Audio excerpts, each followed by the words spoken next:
Hello, welcome back to GOT. This video is after the iPad event, and we're going to tell you how I was wrong in my predictions, but it was an advantage to you. So I'm going to start where they did. At the beginning, they talked about the Vision Pro, the Apple Vision Pro, and it was pretty kind of boring. They were just telling us about different use cases and trying to promote it a little bit. It was kind of a commercial, but they didn't talk about pricing or really push it a whole lot. They just kind of mentioned it. So they really brushed through it. And then they talked a little bit about the MacBooks, the newer ones that came out recently. And again, same thing. They didn't really get into price or talk about them much. They just kind of brushed through them. So the whole highlight of the keynote was the iPads, starting with the iPad Air. They talked a lot about the iPad Air and how it is being upgraded. The previous one was the M1, if you remember from a previous video, and now they're upgrading it to the M2. They're just going up a little bit further, giving it a little more speed, because they're moving on from the M2 from the Pros. But everything else is basically the same. Hey, just a quick public message. This channel is nearing 1,000 subscriptions.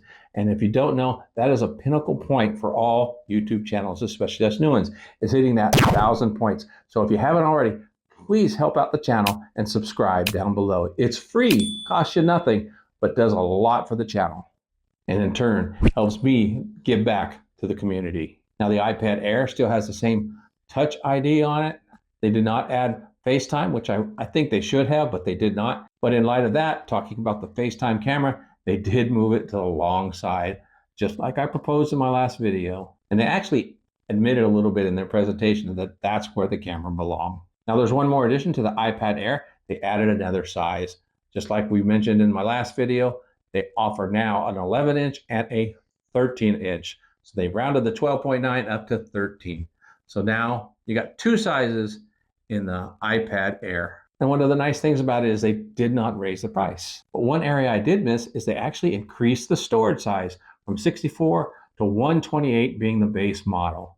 Now that's good on Apple. So if you watch my previous video, I still stand by, I think 256 gigabytes storage is the minimum you should get on these iPads, simply because the apps and photos and all that, videos, they're more demanding on storage. So of course, 64 gigs was silly. 128 is a little bit better, but I still say upgrade to 256. So we're looking at the price on the 11-inch iPad Air, starting out at $599 with the 128. So if you bump it up to 256, it's just an additional $100 at $699. Yeah, if you go with the 13-inch model, it starts out at $799.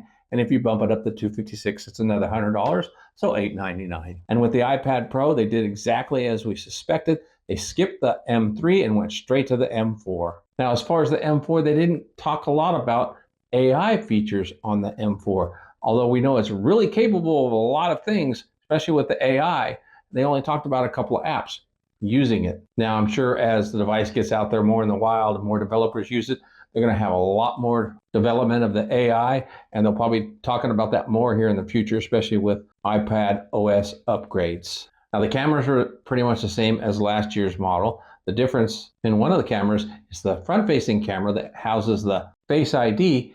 It did change position from the short side to the long side, as I proposed in my last video. Now, that's a good move. Where we missed is we all thought there was going to be a notch placed in it, since they did that with the MacBooks, but no, they're not putting a notch. It still has a little bit of a bezel around the edge. That's where they're going to house the Face ID and, of course, the FaceTime camera, which in my view, I prefer that over a notch. Oh, hey, wait a minute. Have you subscribed yet? If you've already subscribed, have you hit that like button yet? It's right down there.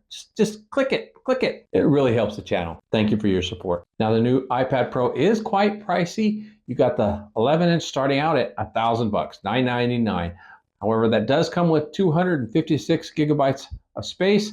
And as you know, I think that is really the prime ideal spot for it. And they mentioned it themselves that if you wanted to attach a Thunderbolt drive, you can actually use a Thunderbolt drive for more storage if you want to do any editing on the iPad itself. So I think that base model with the 256 gigabytes is fine, especially coming in at $999. Now, if you want to upgrade, of course you can. You can go all the way up to 2 terabytes if you want to, but I don't think it's necessary unless you're a real power user and you have no other resources for storage space. Now, looking at the 13-inch, boy, that's a big jump in price. It goes up to $1299 as their base model at 256 gigabytes storage.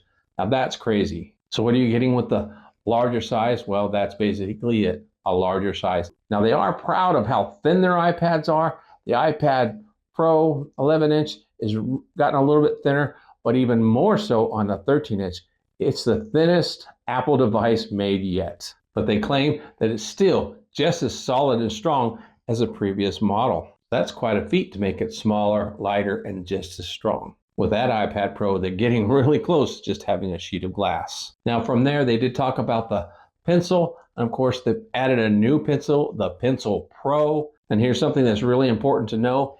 If you are going to get the new iPad Pro, you must get the new Pencil Pro. Even if you had the 2nd gen Apple Pencil, it does not work on the new iPads. Now for me, that's a shame on Apple. Why did they do that to everybody? Now there are some new features with the Apple Pencil Pro, and I'm not going to get into those right now. You can watch the video if you want to later, but if you're not a pencil pusher, then it really doesn't matter, does it? And of course, they talked about the new Magic Keyboard for the new iPads. Now there's another thing. You have to get the new Magic Keyboard. So something to keep in mind, if you have the entire iPad ecosystem, in other words, the pen and the Magic Keyboard, you can't just upgrade your iPad Pro. You have to upgrade the entire ecosystem. So you're not going to get away with just $9.99 for an iPad. You have to spend another $300 for the Magic Keyboard and then another $129 for that new Apple Pencil Pro. So it can become really expensive this time if you want to upgrade your iPad Pro. Now, just as I mentioned in the previous video, I think the best deal here is still the iPad 10th generation, because you still can use the Apple Pencil. You get the USB one for $79. And if you want the Magic Keyboard portfolio for the iPad 10, you can get that. And it has a nice kickstand. The keyboard goes really nice together.